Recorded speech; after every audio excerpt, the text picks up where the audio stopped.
கேட்டதுமே மறக்காத மெல்லிசையும் அவன்தானே அதன் பல்லவி சரணம் புரிந்தும் மௌனத்தில் இருந்தே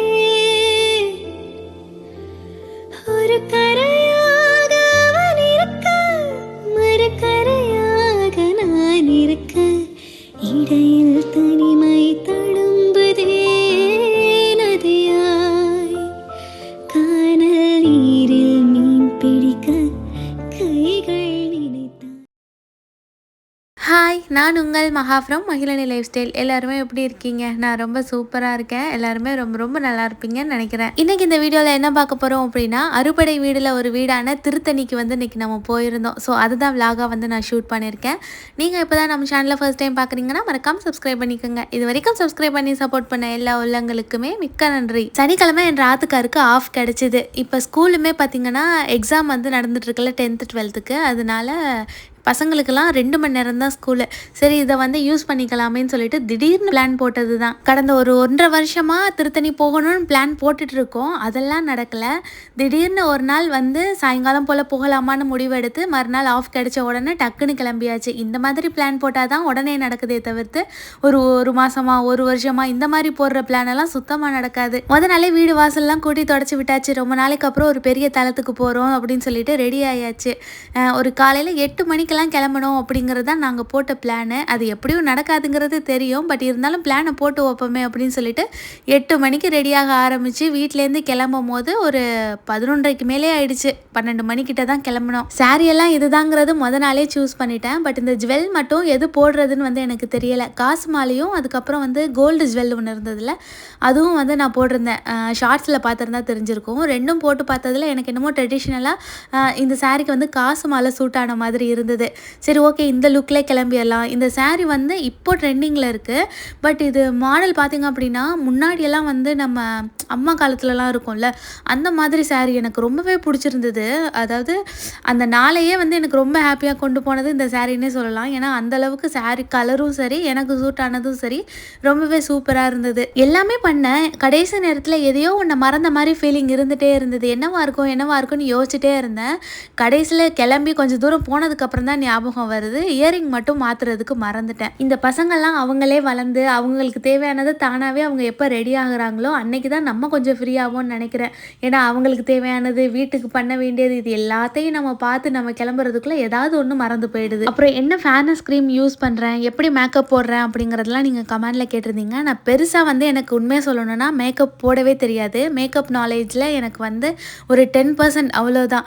மற்றபடி எனக்கு ப்ராப்பராலாம் எதுவுமே பண்ண தெரியாது. எனக்கு தெரிஞ்சது கையில் கிடைச்சது எல்லாத்தையுமே வச்சு நானே ஒன்று ரெடி பண்ணிடுவேன். அப்புறம் கண்டிப்பாக யாராவது ஒரு சிலராவது இந்த ஹேண்ட்பேக்கோட டீட்டெயில் கேட்பீங்க. இது ஆன்லைன்லலாம் வாங்கலை, பல்லாவரம் சந்தைன்னு சொல்லிட்டு போவேன்ல, அங்கே வாங்கினது தான். ஒரு 200 rupees இருக்கும், அவ்வளோதான். ஸோ இதுதான் அவுட்ஃபிட்டோட டீட்டெயில்ஸ். ரொம்ப சிம்பிளாக வந்து ரெடி ஆயாச்சு. பாப்பாவுக்கு பார்த்தீங்க அப்படின்னா இது லாஸ்ட்டாக பொங்கலுக்கு எடுத்த ட்ரெஸ்ஸு தான்.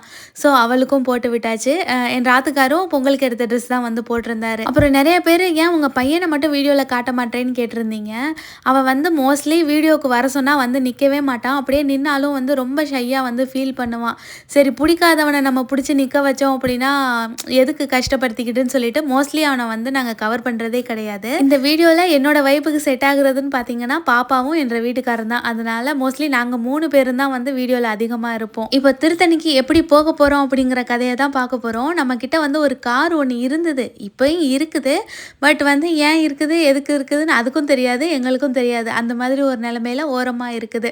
ஸோ நம்ம காரெலாம் எடுக்கணும்னா அது வந்து பெரிய செலவாயிடும்னு சொல்லிட்டு அதை விட்டுட்டு நாங்கள் வந்து ரெண்டலுக்கு கார் எடுத்து போகலாம் அப்படிங்கிற மாதிரி தான் வந்து டிசைட் பண்ணியிருந்தோம். இப்போ பசங்க இல்லாமல் போகிறோம் அப்படின்னா சரி 2 hours தானேன்னு சொல்லிட்டு ஸ்கூட்டிலே போயிருந்துருக்கலாம். ஸோ பசங்களை வச்சுட்டு கன்வீனியண்ட்டாக இருக்காது, ஏன்னா ஸ்பேஸ் எல்லாம் வந்து நமக்கு கிடைக்காது. அப்படிங்கிறனால தான் நாங்கள் வந்து இதை சூஸ் பண்ணோம். ஸோ எங்கள் ஏரியாவுக்கு கொஞ்சம் பக்கத்துலேயே பார்த்திங்கன்னா இந்த மாதிரி ரெண்டலுக்கு கார் வந்து கிடைக்கும். ஸோ 1 day ஃபுல்லாக வந்து எடுத்துக்கிற மாதிரி தான் வந்து இருக்கும். இப்போ நம்ம கேபை புக் பண்ணி போனாலுமே வந்து இதை விட கூட தான் வந்தது. நான் வந்து பல்லாவரத்துலேருந்து திருத்தணிக்கு வந்து கோவிலுக்கு போட்டு பார்க்கும்போது ஒரு 2000 சம்திங் கிட்ட வந்தது. இது வந்து ஜஸ்ட் இங்கேருந்து போகிறதுக்கு மட்டுமே. திருப்பி ரிட்டர்ன் வர்றதுக்கு அதே தான் வரும்.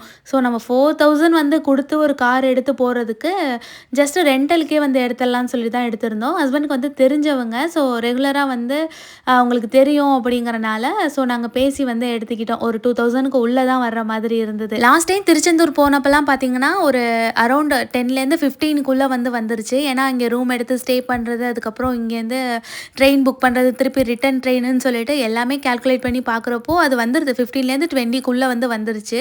ஸோ அதை வந்து கம்பேர் பண்ணையில் இந்த திருத்தணி கோவிலுக்கு போகிறதுக்கு எங்களுக்கு வந்து மேக்ஸிமமே வந்து அங்கே பொருள் வாங்கினது, கார் செலவுன்னு சொல்ல போனால் ஒரு 2500க்குள்ளே எல்லாமே வந்து முடிஞ்சிருச்சு. ஸோ போயிட்டு அந்த ப்ரொசீஜர்லாம் முடித்து நாங்கள் காரை எடுக்கும் போது கரெக்டாக 1 மணி வரைக்குமே பல்லாவரம், அதாவது எங்களோட ஏரியாவை நாங்கள் தாண்டவே இல்லை. அங்கேருந்து கால்குலேட் பண்ணால் தான் 2 மணி நேரம். ஸோ சுத்தமாக கிளம்புறதுக்கே 1 மணி ஆகிடுச்சு. நம்ம எப்போ கோவிலுக்கு போகிறது அப்படிங்கிற மாதிரி தாட் இருந்தது. பட் இதில் ஒரு விஷயம் என்னென்னா, காலையில் 6 மணிக்கு திறக்கிற நடை வந்து சாயங்காலம் 8:45, அதாவது நைட்டு 8:45க்கு தான் வந்து நடை சாத்துவாங்கன்னு சொல்லியிருந்தாங்க. ஓகே, அந்த வகையில். ஏன்னா இப்போ நடுவில் வந்து க்ளோஸ் பண்ணிட்டாங்கன்னா திருப்பி நம்மளால் பார்க்க முடியாதுல, வெயிட் பண்ணுற மாதிரி இருக்கும். ஸோ இது ஃபுல்லாகவே ஓப்பனில் இருக்குது அப்படிங்கிறனால எங்களுக்கு ஒரு ஹாப்பி. நம்ம எப்போ போனாலும் டக்குன்னு உள்ளே போய் பார்த்துடலாம் அப்படிங்கிற மாதிரி. ஒரு 1 மணி நேரம் பக்கம் வந்து நாங்கள் ட்ராவல் பண்ணி வந்துட்டோம். வந்ததுக்கப்புறம் வரைக்கும் பசி தாங்கவே முடியல. என் ராத்துக்காரன் 2 கிலோமீட்டர்னு இந்தா நிப்பாட்டுறேன் அந்தா நிப்பாட்டுறேன்னு கொண்டுட்டு வந்துட்டாங்க. இது வந்து திருநின்ற ஊர்னு நினைக்கிறேன். கரெக்டாக பிளேஸ் பார்த்திங்கன்னா நெமிலிச்சேரியோ சம்திங் ஏதோ வந்து போட்டிருந்தாங்க. அங்கே வந்து தான் கடைசியில் ஒரு ஹோட்டல் தான் கிடச்சிது. ஏன்னா கார் வந்து பார்க் பண்ணுற மாதிரி ஹோட்டல் கிடைக்கவே இல்லை. ரோட்டில் நிப்பாட்டிட்டும் போக முடியாது. நம்ம காராக இருந்தால் பரவாயில்ல, நம்மளே ரெண்டலுக்கு எடுத்திருக்கோம். ஸோ அதையும் சேஃப்டியாக கொண்டு போய் கொடுக்கணும்ல. ஸோ அதுக்கு ஏற்ற மாதிரி நான் தேடணும்னு சொல்லியே இவ்வளோ தூரம் வந்து 1 hour கிட்ட தாண்டி வந்தாச்சு. போயிட்டு ஒரு மீல்ஸ் சாப்பிட்டுட்டு அப்படியே கிளம்பிடலாம் அப்படின்னு போய் கேட்டால் மீல்ஸ் இல்லைன்ட்டாங்க. ஒரு 2 மணி இருக்கும். ஸோ அப்போவே மீல்ஸ் முடிஞ்சிருச்சு அப்படின்ட்டாங்க.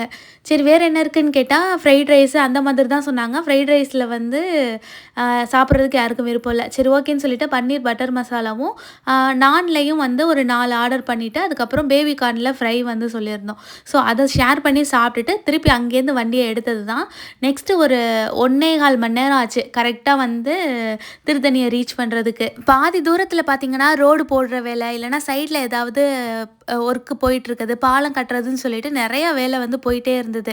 அதனால தான் ரொம்ப வந்து டிலே ஆகிடுச்சு. இல்லைனா கரெக்டாக ப்ராப்பராக 2 மணி நேரத்துலேயே ரீச் ஆகிருந்துருக்கலாம். மேப்பில் திருத்தணி முருகன் கோவில்னு போட்ட உடனே அது எந்த மேப் காட்டுச்சோ, நாங்கள் அதாவது எந்த வே காட்டுச்சோ அதில் தான் வந்துட்டு இருந்தோம்.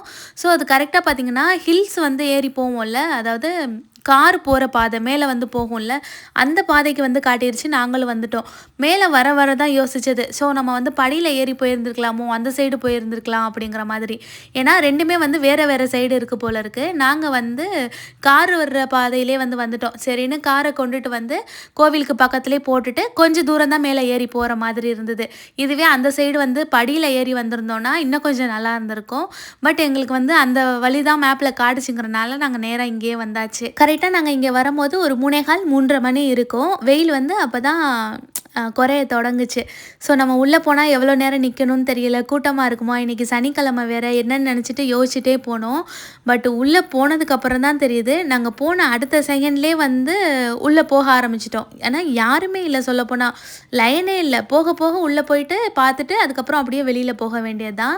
ஸோ எங்கள் லைனில் யாருமே இல்லை. ஒரு 10 பேர்கிட்ட தான் இருந்திருப்பாங்க. அது லைன்னு கூட சொல்ல முடியாது. அவங்கவுங்க போக போக அப்படியே மூவ் ஆகிடுச்சு. இந்த திருத்தணி கோவில் பார்த்திங்கன்னா அறுபடை வீடில் ஒன்றுன்னு வரும். அதாவது சூரபத்மனை வந்து முருகர் வதம் பண்ணுவார்ல, அதுக்கப்புறம் அவரோட கோவத்தை வந்து தணிக்கிறதுக்கு இங்கே தான் வந்தார் அப்படின்னு சொல்லுவாங்க. இந்த திருத்தணி தான் வந்து 5வது படை வீடு. 6 படை வீடுல 5வது படை வீடாக வந்து வரும். நிறைய பேருக்கு தெரிஞ்சிருக்கும்னு நினைக்கிறேன். ஃபர்ஸ்ட்டு வந்து திருப்பரங்குன்றம், 2வது வந்து திருச்செந்தூர், 3வது வந்து பழனி, அதுக்கப்புறம் சுவாமிமலை, 5வது வந்து திருத்தணி, 6வது தான் பழமுதிர்ச்சோலை. இதில் எல்லாமே நாங்கள் 2 பேரும் சேர்ந்து போனதுன்னு பார்த்தீங்கன்னா எல்லா கோவிலுக்குமே வந்து போயாச்சு. அதாவது திருப்பரங்குன்றம், திருச்செந்தூர், பழனி வந்து இன்னும் போகலை, சுவாமிமலை இன்னும் போகலை, திருத்தணி, பழமுதிர்ச்சோலை இது எல்லாமே இப்போ வந்தாச்சு.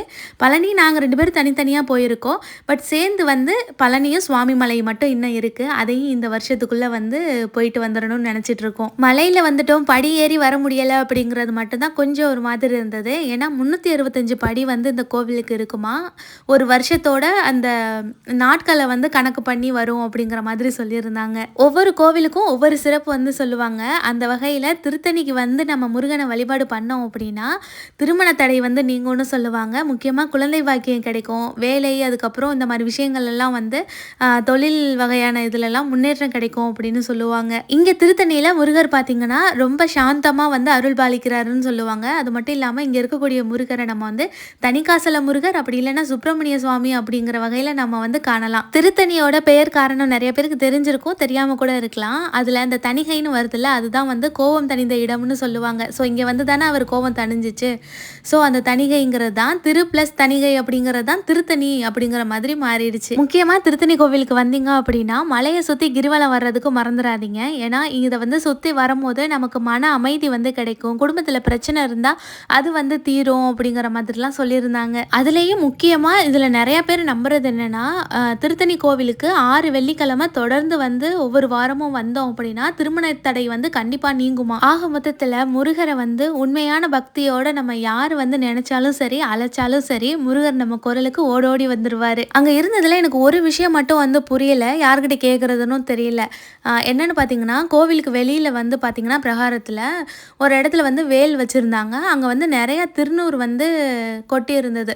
ஸோ அங்கே வந்து சாமி கும்பிட்டுட்டு என்ன பண்ணுறாங்கன்னா, அந்த திருநீரை வந்து கையில் நல்லா 5 விரலும் வந்து நல்லா பதிகிற மாதிரி திருநீரை தொட்டுட்டு மேலே வந்து அந்த இது இருக்கும்ல, கோவில் மாதிரி கட்டியிருப்பாங்கள்ல, அந்த இது கட்டியிருப்பாங்க.